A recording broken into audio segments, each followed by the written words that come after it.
Hi, I'm Carl, one of the electrical and dual fuel tutors at Universal Skills, and this is Matt, one of our dual fuel tutors and supervisor at Universal Skills. And with it being Apprenticeship Week, we've got together and we're going to have a discussion about what makes an apprenticeship, some of the positives, some of the different ways they run, and just our experiences really. So yeah, Matt, so we might as well kick it off with, basically what made you want to be an apprentice at the start then? Because we've both been down that avenue, haven't we, really? We have indeed, yeah. So for me, it was a bit of a change of direction, bit of a change of careers. Smart metering was something that interested me. It was right at the start of smart metering, and it was just going to be a great way to be able to get into something new. Yeah. It appealed a lot because of the fact of being able to, it was going to be, hands-on, and you're going to be actually doing the job whilst you were learning at the same time. That's it, innit? Because I think because there's that many different apprenticeships out there, they're not all hands-on, are they, and such like that. You can do many different jobs and roles and such. But I think for this type of role, like I say, if it's hands-on stuff that you like to do, it's sort of definitely, getting with our type of apprenticeship, especially with smart metering, you're sort of getting stuck in straight away, aren't you? You from do, the off as well. Yeah. So that's good. Is there anything that you feel that's sort of taken you from when you first started to that you still use today, for example, like obviously with the teaching side? Massively. I'd got some experience in teaching prior to it. Yeah. So once I'd got a number of years experience under my belt of actually doing the job itself, that I only got through doing the apprenticeship, then the next thing was to combine the two and start to be able to then pass that knowledge onto people. Yeah, brilliant. I think that's a major point in it with our role, because I think a lot of our own experiences, and things that have happened through the apprenticeship journey. I know myself when I did it, it was sort of like learning those hands-on skills that you've mentioned, as well as just the theory knowledge behind it all as well, and getting those life skills in it as well. There's a lot of stuff that I know I've benefited from that now I wouldn't have had if I hadn't have done an apprenticeship and had that time set aside to train and learn something new, rather than just doing a general job and not really progressing so much, really. And so what drew you to it, Carl?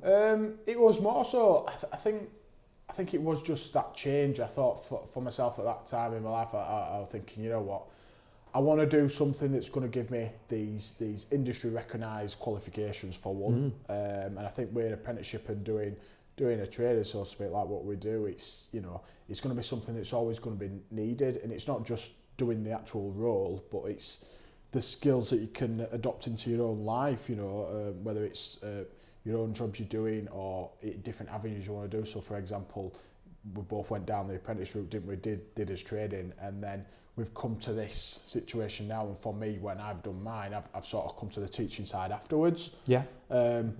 Which even those, like the skills there, when you're trying to develop other individuals, I think it's key in it to have, and a lot of it's down to experience and time and things, not just from the training package side of things. It's just actual qualities that you'll probably get from actually doing the role, isn't it? Definitely, so, yeah. And as you say, it's great to be able to share those experiences then as you are 100% teaching people. Yeah. And it's nice, isn't it? I think from being at, say, ground zero, having no experiences as such in that field, and then progressing through an apprenticeship. And I think it's not even, I think a lot of people under the impression that an apprentice is probably someone who's, I don't know, maybe, a school leaver, 16 or so. Yeah, whereas even me more so than you, but, both of us kind of chose it much later on in life. Yeah, that's it, isn't it? And it just goes to show that it doesn't matter what point in your life you're at, there's always, if there's that door open to you, and it's something that you really want to do and look to get into, age and experience and stuff at that time doesn't really matter, because it's something that you can work towards and develop and grow in it. So, and then I think for us as well, the thing is, apart from the teaching, there's so many other avenues that it then opens out to, either to progress in different areas of the gas or the electric, as you've done, haven't you, with the electric? So not only did I do my apprenticeship like yourself, I've then gone to progress more with the electrical side, to the point in which now, few years down the line after doing the role from previous jobs when I was working doing our role, to using that experience and knowledge to progress further the training that I've done, and then now I'm in a position where I'm sort of running my own electrical company as well, which is great. And it, and for our industry, with it being gas and electrical, there's that avenue, isn't there? It's not just do your apprenticeship and that's it, and you've got that, and there's nowhere to progress. There's always options. There's always there is, yeah. I mean, I know for me it was sort of once I'd got a few years' experience, then you were looking at we're doing coaching roles or worked on the safety side of things for companies and things. So there's lots of different routes that you can take from it. No, it's good. And like I said, now, like obviously for me, I do the dual fuel teaching side as well as the electrical side, and you're doing the dual fuel teaching as well as supervising as well for our full department, which is it's a massive step up in it from what you'd probably have thought starting the apprenticeship of to where you are now. Absolutely, yeah, really is. It just opens doors, doesn't it? And I think once you've got those basic skills and you start to get those foundations put in place, it's just upwards from there, isn't it? So I think an apprenticeship for anybody who's sort of considering that sort of avenue, it's a great way to go, I think. Yeah. I think more than ever now, isn't it, really? I think so, yeah. We seem to have, I don't know what the figures are really, but I know there's always sort of been a shortage of apprentices across the UK, not just in our sector, but of course, yeah. And I mean, within our sector, you kind of think, right at the start of Smart, there was the dates given, and each time it's been extended and extended to a point where they're still taking apprentices now because there's still all that demand for the work being done. Yeah, definitely. And that thing as well, I think when you do an apprenticeship, you may choose to do that apprenticeship with a company. You'll gain your experience, and you might have that long-term view of staying with that company. But as well, you may be at that point, say you finish your apprenticeship, and for like say, probably for both of us, you get to that point where you've got your knowledges and your experiences and as far as you want to go there, and that company itself may open up more doors for you.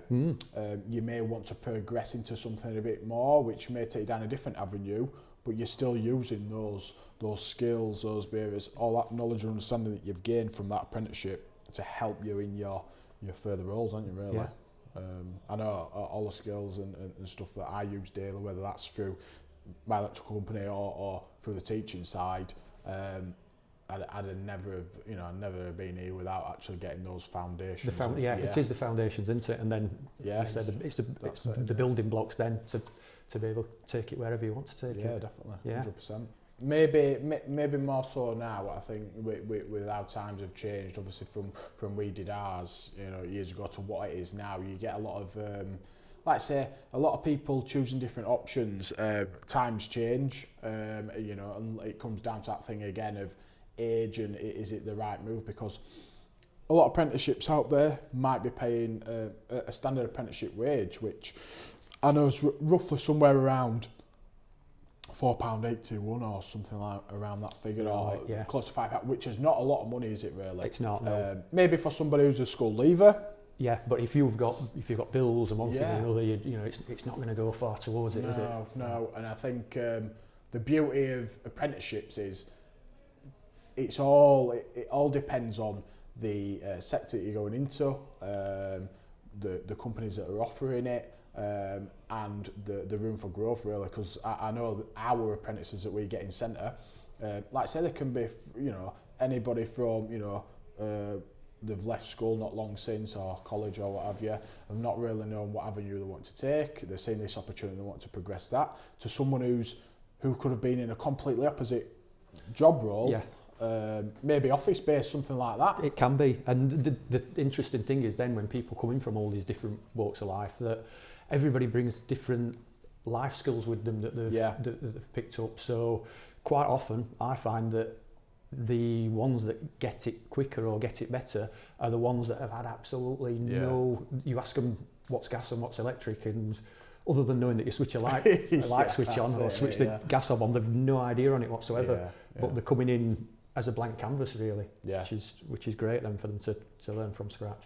It's nice for us as well, isn't it? I think. Yeah. And me personally, I bet you're the same, but it's nice to be able to mould, see somebody come in with different experiences, you know, and different skills, to be honest, and sort of then mould them and get them into the stage from, like, say, day one to the point in which they go live, for example.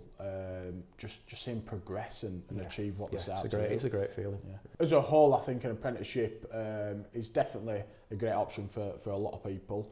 I'd probably say, me personally, if anybody was going to consider having an apprentice, you know, it's not just for the person taking an apprenticeship, but if you're offering, you know, to take on an apprentice, it's great because you're going to get somebody who's, you know, who's going to want to learn the role, and you can help mould them as much as what the training establishment would do as well, which is obviously our role to put in there as well. But I think if you're looking to get into apprenticeship, what would you say, Matt, is probably, don't be put off by, really, because, you know... Yeah, don't be. It's there for everybody, no matter what age you are or anything. It's open for anybody, and it's never too late to learn something new. That's it, isn't it? And just put yourself out there, isn't it, really? Yeah, it is. Yeah, Definitely. So, I think they're some key parts, and, you know, and put yourself out there, and who knows what the future may hold, and, you know, it's just onwards and upwards, as we say. So it is indeed. That's it. Yeah. Speaking of which... Yeah, we best crack on. We could talk about this all day, couldn't we? But we could. I've got apprentices to teach, so we best crack on and do that. Definitely. Yeah, smashing. Well, cheers for your time, and let's crack on. Cheers, Carl. See you later.